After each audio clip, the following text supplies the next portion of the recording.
নমস্কার। আজকে আমি একটি বহু প্রাচীন, প্রায় ৫০-৫৫ কি তার বেশি আগে দেখা আমার একটি অনুষ্ঠানের অপূর্ব অভিজ্ঞতার কথা বলবো। একটি অনুষ্ঠান না, এটি ছিল কলকাতার বঙ্গ সাহিত্য সম্মেলন। এই বঙ্গ সংস্কৃতি সম্মেলন, বঙ্গ সাহিত্য নয়, বঙ্গ সংস্কৃতি সম্মেলন। ৬০-এর দশকের মাঝামাঝি, সবটাই স্মৃতি নির্ভর করে বলছি।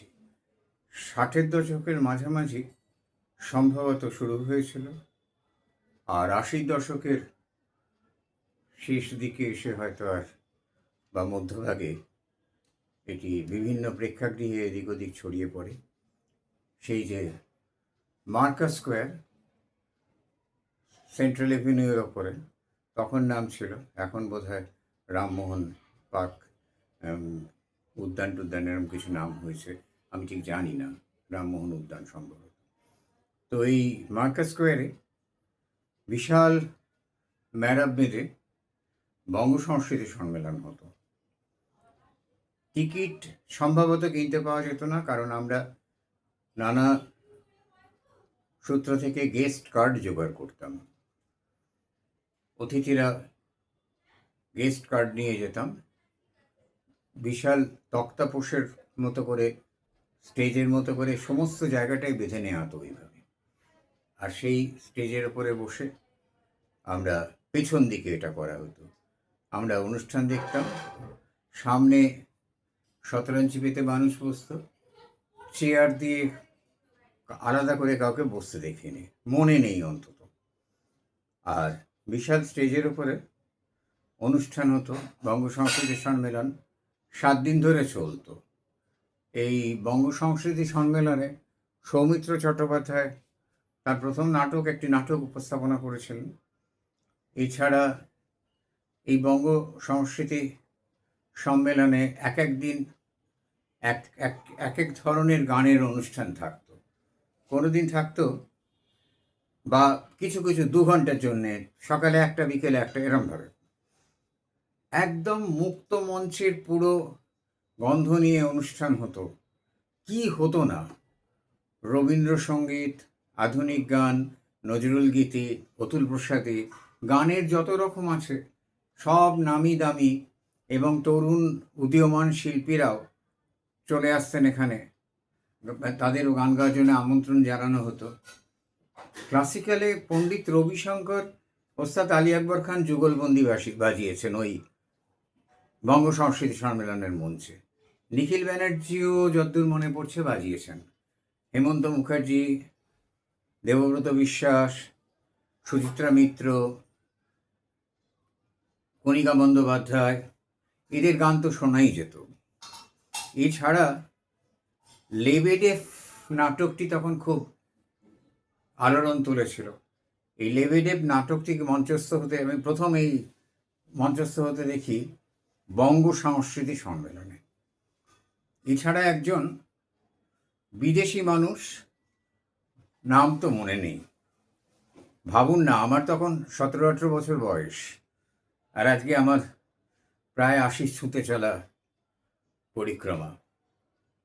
তখন এই একজন সাহেব, তিনিও তার নিজস্ব উচ্চারণে রবীন্দ্রনাথের গগনে গরজে মেঘ ঘন বরষা, কুলে একা বসে আছি নাহি ভরসা, রাশি রাশি ভাড়া ভাড়া ধান কাটা হলো সারা, ভরা নদী, এই যে গানগুলো, এই কবিতাটা তিনি আবৃত্তি করেছিলেন অদ্ভুত উচ্চারণে। গগনে গরজে মেঘ নাই বরষা, এই ধরনের উচ্চারণে। আমি মিমিক্রি করছি না, আমি উদাহরণটা দেখাচ্ছি আপনাদের। আর এই ধরনের উচ্চারণ নিয়ে তিনি, প্রচুর মানুষ খুশি হয়েছিলেন, সব মানুষের, যে এরা একজন বিদেশির মধ্যে একটা কবিগুরু রবীন্দ্রনাথের একটা কবিতা, সেটা তাদের ভালো লেগেছে, ছড়িয়ে পড়ছে, এটা সকলেরই ভালো লেগেছিল।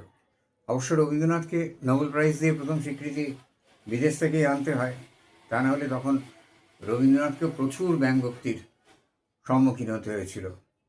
ছন্দ নিয়ে। পাঁচকড়ি বন্দ্যোপাধ্যায় তো রবীন্দ্রনাথকে তীব্রভাবে আক্রমণ করতেন, এমনভাবে আক্রমণ করতেন যে স্যার আশুতোষ একদিন বলেছিলেন, রবিবাবু এই তো মেনে নেওয়া যাচ্ছে না।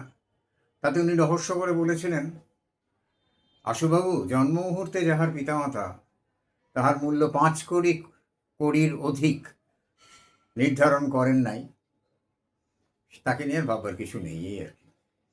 যাই হোক, তো বঙ্গ সংস্কৃতি সম্মেলনে আলোচনা সভা বসত।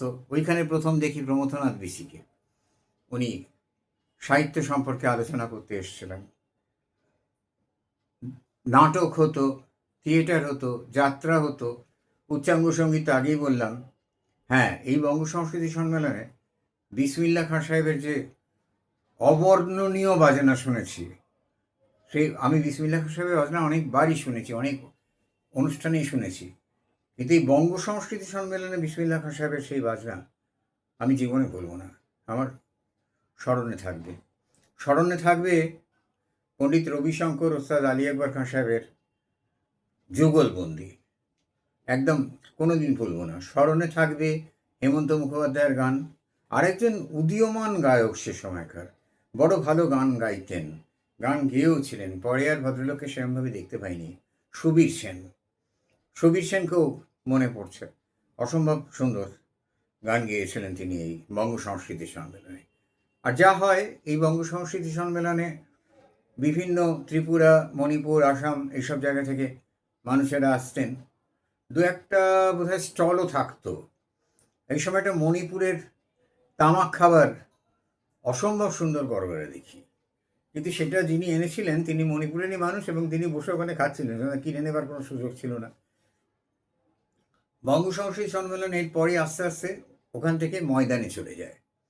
ময়দানে চলে যাওয়ার পর একটা সুবিধা হয়, জায়গা অনেক বেশি, তো সেখানে রবীন্দ্র সদনের বিপরীতে সেইখানে ওই যে মঞ্চ করা হতো তখন একটু অন্যরকম হয়ে গেছে বঙ্গ সংস্কৃতি সম্মেলন, সেখানে ঘেরা হয়ে গেছে টিন দিয়ে, তবে তার বাইরে মাইক দেওয়া হতো।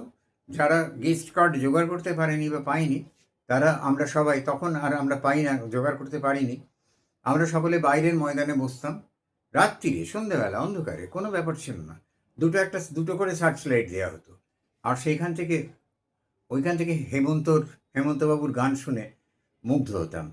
গান শুনতাম দেবব্রত বিশ্বাসের। বঙ্গ সাহিত্য, বঙ্গ সংস্কৃতি সম্মেলন বাংলার মানুষের কাছে একটা সারা বছরের প্রতীক্ষা ছিল। কিন্তু তারপর যেটা হলো, ক্রমশ এই সংস্কৃতি সম্মেলনগুলোর সঙ্গে রাজনীতি কেমনভাবে যেন যুক্ত হয়ে গেল। আর রাজনীতি যুক্ত হবার পরে এরা ভাগ হয়ে যেতে লাগলো। এখানে কেউ গেল মহাজাতি সদনে, কেউ গেল কোথায়, এখানে ওখানে টুকরো টুকরো করে আস্তে আস্তে বঙ্গ সংস্কৃতি সম্মেলনের সেই সাংস্কৃতিক রূপটা, এটা আমার ধারণার কথা বলছি, আমার মতের কথা বলছি, রূপটা আস্তে আস্তে ম্লান হয়ে গেল। বঙ্গ সংস্কৃতি সম্মেলন আর সেই বঙ্গ সংস্কৃতি সম্মেলন রইল না। আর এই বঙ্গ সংস্কৃতি সম্মেলনেও প্রচুর লিটল ম্যাগাজিন, প্রচুর পত্রপত্রিকা, কাগজ ইত্যাদি বিক্রি হতো, সেই গন্ধটাই যেন চলে গেল। আস্তে আস্তে এখানে একটা কীরকম বিজাতীয় গন্ধ চলে এলো, যাতে বঙ্গ সংস্কৃতি সম্মেলন তার সেই মানুষের, মানে স্থানীয় মানুষের একটা আন্তরিক আভিজাত্য যাকে বলে, অন্তরের আভিজাত্য এক বস্তু, আর ধ্রুপদী ধার করা আভিজাত্য আর এক বস্তু, রাজনৈতিক আভিজাত্য আর এক বস্তু। সেই অন্তরের যে নিজস্ব আভিজাত্য, তাকে জড়িয়ে ধরার যে প্রবণতা, সেই জায়গাটা যেন বঙ্গ সংস্কৃতি সম্মেলন হারিয়ে ফেললো। বর্তমানে বোধহয় বন্ধ হয়ে গেছে, আর তো শুনি না, কোনো রিপোর্টও দেখি না, আর সোশ্যাল মিডিয়ার যুগ, কোথাও কিছু হলে জানতেই পারতাম। বঙ্গ সংস্কৃতি সম্মেলন সম্বন্ধে আমি অনেক খোঁজাখুঁজি করেও বিশেষ তথ্য জোগাড় করতে পারিনি, কারণ তখন ডিজিটাল যুগ ছিল না, এত তথ্য রেকর্ড করা হতো না।